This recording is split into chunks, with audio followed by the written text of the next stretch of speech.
Wildcard chat has bobbed up again, given we have teams ranging all the way down to 15th, I think, who can still mathematically make the finals, but they won't. Like clockwork. Well, I think North could have made the finals going into this week. I saw something North Melbourne could They're have. officially eliminated now. But like clockwork, along with sort of like the night grand final chat and priority pick discussion, and we will get to that in due course as well. But we'll kick it off with the wild cards. That's exactly it. Where do you start?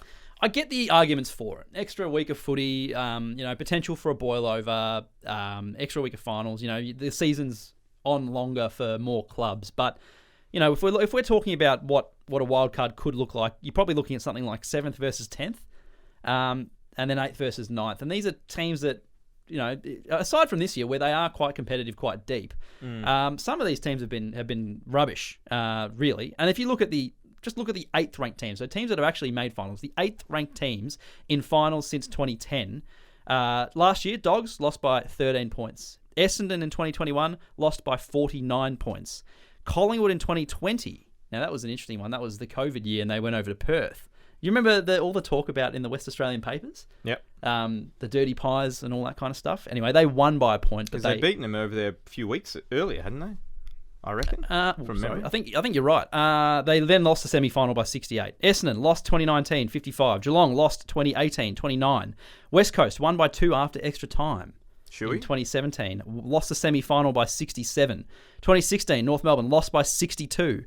North Melbourne 2015, they won by 17. They won the next week too, and they made the prelim, coming from 8th, but they got done by 6 goals. 2014, Richmond lost by 57. I think that was the coin flip one at Port Adelaide that went pretty embarrassingly for them. 2013, Carlton, they won by 20 after finishing technically 9th. They lost their semi-final by 4 goals. North Melbourne in 2012 lost by 96 points. 2011, Essendon lost by 62, and 2010, Carlton lost by 5. So the average losing margin in that first game, 47.5 points. There have been 4 winners in that time. 3 lost the next week by an average of 56.6 points. So this it's fair is the to 8th say best the team 8th, in the competition. Yeah, it's fair to say the 8th best team over the course of the entire home and away season is no chance of making up the numbers. Forget winning it. Hasn't even made a grand final. So that's the 8th ranked team. You're then trying to include the 9th and 10th potentially. Yeah, so again, you look at, I'm probably against having a wild card. I don't see the merit in it. But if you are for the wild card, this is the year you'd want to be arguing for it. So again, if you're looking at that 7th versus 10th matchup, this year would be Carlton. I think currently at the moment it'd be Carlton versus Bulldogs. Carlton with a percentage of 111% and the Bulldogs with 103%. So the 10th place team actually has a higher percentage and has a better season record than the Bulldogs. But it's a rarity, across the season. And then obviously the season hasn't finished yet. But if you look at previous seasons, so I mean, the smallest gap between 7th and 10th place has been almost 14 percentage points between the two teams. So that was going back to 99. So That's West pretty Coast, significant. Yeah, West Coast was 7th. They had a percentage of 109. Port Adelaide was 10th with a percentage of 95%. That's the smallest gap we've seen between a 7th and 10th team. A few years ago, it was up to 32% difference between the 7th place team and the 10th place team. So I heard Brett Ratton probably sum it up the best.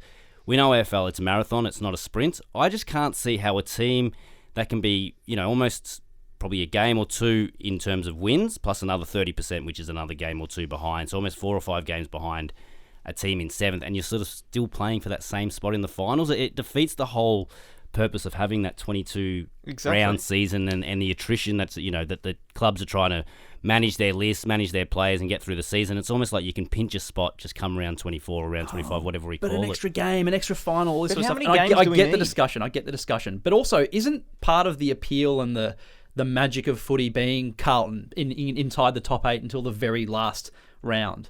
And 6 p.m. on the Sunday, and then all of a sudden they're out. And that in terms of content, you can't script that. And it was the first time in 40, we ran to the record books, and it was the first time since the team had done it since the 70s, which I think was Carlton as well, spent the whole... So it's not like we see it every year where it's, But again, you get a different story every year. As I said, I think this year with rose-coloured glasses on, it all seems like 7th and 10th would be quite exciting to play. I think had we spoken about this 3 or 4 years ago, we would have said, I don't want to see the 10th team on TV in September. They're finished. Their season's done. They need to rebuild for next year.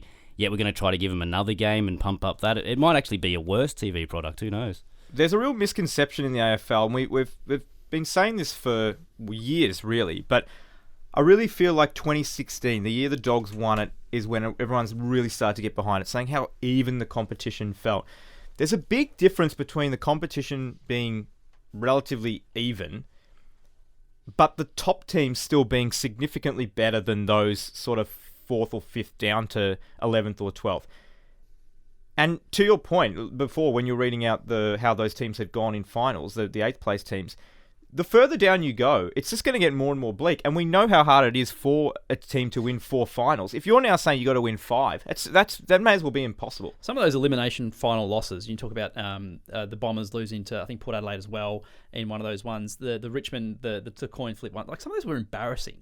And like scarring finals for a lot of these fan bases and clubs. We don't want this to become the A-League where basically every team plays finals. I think this is ridiculous. What about when Tasmania theoretically comes in and potentially the 20th team? Is that when you come back and say, well, maybe we can expand it to, let's say, 10 teams? Because when the competition was a 16-team comp, 8 were playing finals, that was half.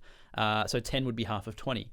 Or is it still that, if you're good enough, a top 8 is enough? I think there's more merit in doing it and saying you have the traditional 8 and then potentially 2 extras play some sort of wild card-ish thing. But to me, that's not a wild card. It's just another final. Exactly. So if we go to a final 10, let's just call it a final 10. Let's not make up an American word, wild card. So I get expanding the finals when Tasmania comes in, but I still don't think we need a random wild card round. We have a ladder. We don't have divisions. We don't have. It's just a ladder. So if you're exactly, I agree 100%. And the other thing is that we see it now with the NBA. So we have the play-in tournament where it's just a one-off game that then determines the seedings for the top 8, where they then play best of 7. But we don't play best of 7. So what do we do? Play a quarter? We're going to play one quarter between 7th and 10th or whatever, and whoever wins that is now in final. It's ridiculous. I just think it's stupid. I don't think there's any need to do it. And it really feels like one of those things where a rule or something hasn't been changed for a while, new people involved, and it's like, we've got to do something to justify the paycheck. Well, we had Gather Round added this year, an extra game. So there's already enough. There's already 9 There's extra enough games footy. of And footy. every single year without fail, we always get to about this point, the 3/4 mark of the year, and you kind of know who's good, you kind of know who's not good. Yes, those kind of bottom sort of 5 to 9, those spots are still to be shuffled around, but you're just sort of waiting for finals now, I find. So how many more games do we really need? And I don't know how much this comes into their thinking, the AFL's thinking, and everyone's trying to work out a wild card, but AFLW is going to expand their season eventually soon, so they might start playing in June or July. We will have more footy naturally on our screens. I'm a fan of AFLW, so I will sit there and watch the men's and the women's competition as it's running. Don't know how many people are like that, but again, you'll get more footy just based on AFLW growing. And yep. For or against wildcards or an extra round of finals, let us know at Footy Tips on Twitter.